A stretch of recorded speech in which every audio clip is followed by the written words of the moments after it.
Hey everyone, Julian here, and today I'm going to be making a selected style future house drop from scratch. So let's dive in. So I'm cheating a little bit. I have this little MIDI file I put together. I'm just going to grab operator real quick and you can hear it. It sounds like this.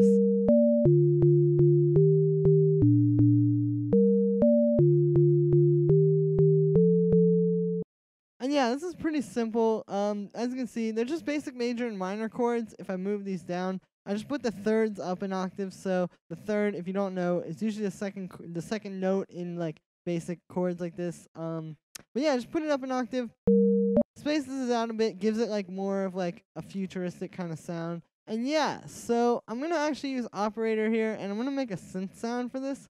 So I already have this sine wave going.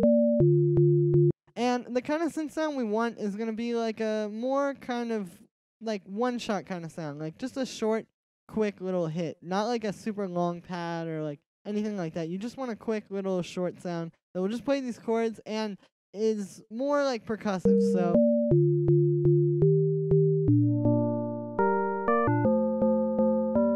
there we go.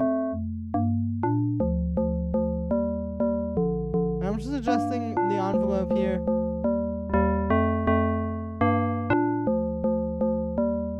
Alright, sounds pretty cool. So the next thing I'm going to do is I'm going to turn on this pitch envelope real quick, and we're just going to turn the decay down a little bit. And like I was saying, you want this to be kind of percussive, and this is a great way to do it. It just kind of gives it that little click at the beginning of the sound. So yeah, let's process this a little bit. So I'm going to give this some reverb. Let's use Valhalla Room. I'm using this a lot lately. And you usually want, you know, like a pretty quick, kind of short reverb like that. And yeah, so I'm actually going to mute this now, and I'm going to get a kick. So something I like to do when I'm making these kind of drops, especially like house music in general, but with future house especially, because it is very like bass heavy, I guess. I like to usually like start with a kick and a bass. And in that order. So I usually just get like a nice kick. This is a pretty good sounding one. And I'll just bring it in there. Let's turn this down a little bit.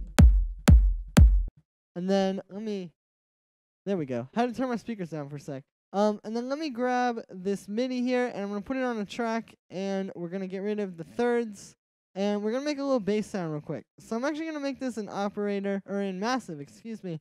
It's just going to be like a simple deep house kind of bass. But I like using massive because there's the sine shaper, which you can use, and it just gives it a nice kind of deep house bass sound. So I'm going to start with a sine wave, and we're going to put this down an octave with this pitch. Perfect. Now, let's get the phase, and I'm going to put that up an octave. And then we're going to put this envelope 4 on there. And then we are also going to go into this insert 1, and we're going to get the sine shaper, and we're going to turn the drive all the way up and put this on the drive. So I'm going to shape this down a little bit. Again, very similar to that chord sound I made. You just want like a quick kind of...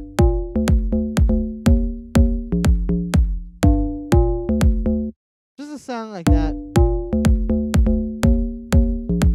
And yeah, that sounds pretty good. I'm going to grab an LFO tool, actually, and I'm just using this for like a fake kind of sidechain. I don't really like sidechaining things to the kick these days because you're kind of like at the mercy of the kick and all the dynamics of that and all that kind of stuff, and it just gets kind of messy, so I prefer to just use LFO tool, but there's a lot of other tools you can use. And yeah, so the next thing I'm going to do is I'm going to make a little sub. So I just duplicated the bass. I'm going to turn off this modulation oscillator, turn off the sine shaper, and we're going to get a sine wave, or a square wave, and what I'm going to do is I'm just going to put a low pass filter on it. Maybe I'll give it a little bit of resonance. Let's listen.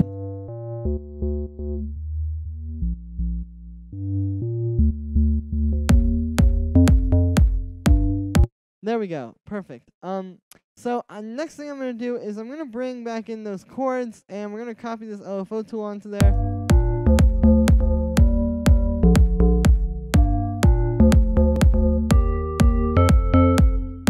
Nice. All right, I can kind of shape this a little bit more now, since we can hear it with the basses. And I'm going to grab an EQ8 and cut out a little bit of low end on that as well.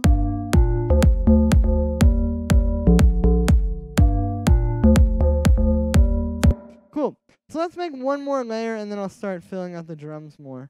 So I'm gonna get rid of all of these on this layer, and we're gonna get rid of this stuff as well. I think I'll keep that Valhalla and the LFO tool, but we're gonna get Serum, and I'm just gonna make a quick, like, sort of saw wave lead. So let's get a filter here.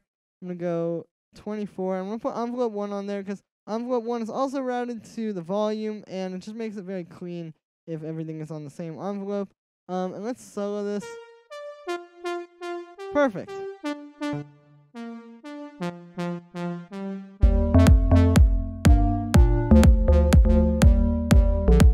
Now, an important thing here is to, like,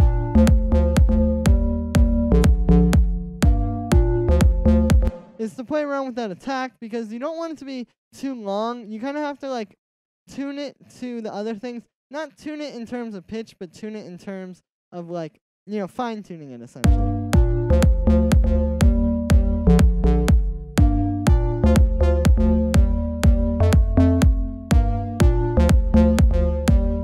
Alright, sounds good. So the next thing I'm going to do is I'm going to get a clap, and I believe I'm going to make a layered clap. So for these kind of tracks, I tend to like using 2 layers. So the first one would be like a pretty punchy, kind of just like nice, you know, solid hitting clap. I will find one here. Let's get one from here. No, let's get one from here. One more try. There we go. Let's take this one. It's called clap snare selected, so it's perfect. So yeah, just like a tight kind of like short clap like this.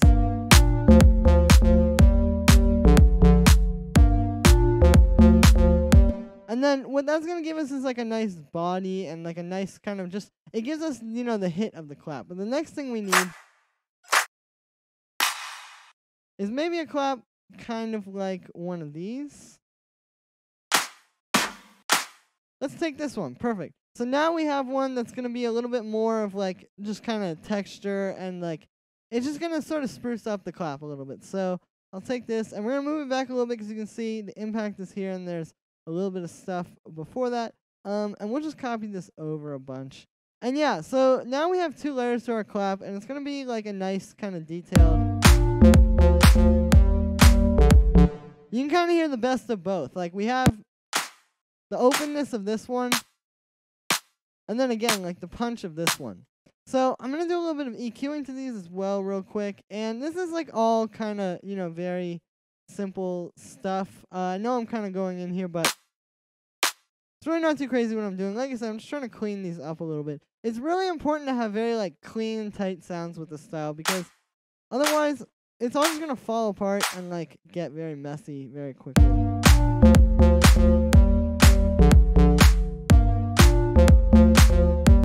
Now, I'm going to go back into the synth real quick, and we're actually going to turn on this multiband compressor.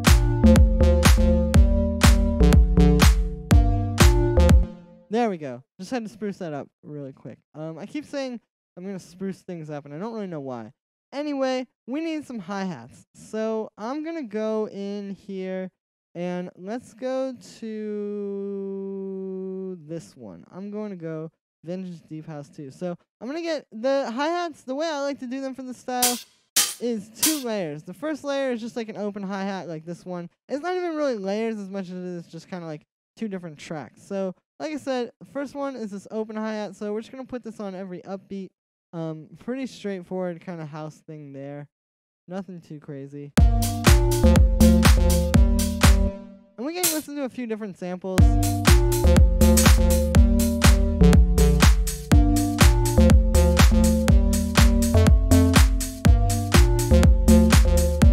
Great. And then the second layer is going to be a shaker. So I'm actually going to go here to this one Vengeance pack. Vengeance Essential House has some good shaker loops if you have it or not. Or if not, that's fine too. But yeah, having like the shaker with the open hi-hat I think is a really nice element, because it's kind of like a piece of organic percussion with a more like kind of digital, you know, more computer-ish sound, I guess. Anyway, let's turn the shaker down a bunch.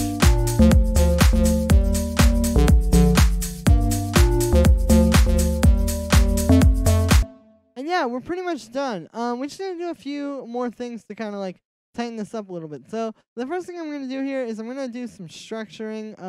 So I'm gonna make the first 4 bars are gonna be just the kick and like the instruments. And then after that, this clap will come in. And then on the 8th bar, the kick will cut out, and we'll have the hi-hat and the shaker come in, so it'll be kind of like.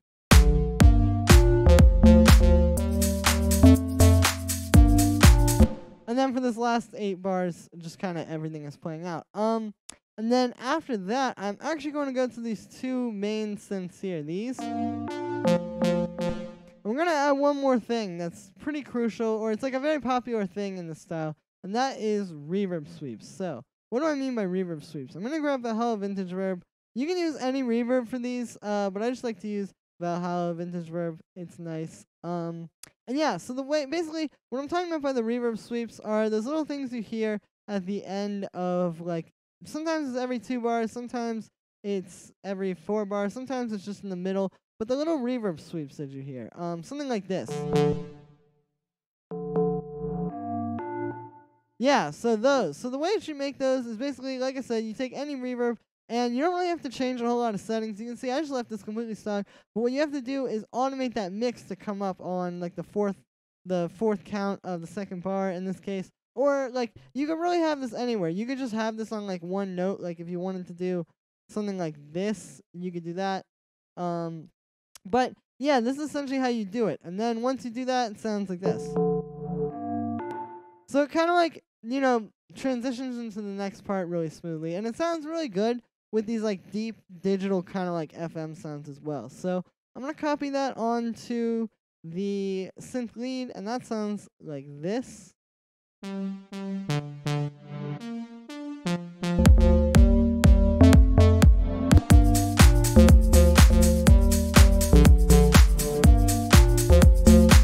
Awesome. So we have a pretty cool thing going here. And, you know, you can play around with different stuff. Like, maybe you could add, like, some more layers over this lead, or you could have, like, you know, some more, like, bell sounds or something, or some vocal chops. But this is the main idea. So that's going to be it for today, guys. Make sure to let me know what you think of this video in the comments, and make sure to like this video, as well as subscribe, maybe even share the video if it really helped you out. And I'll see you guys again tomorrow with another tutorial.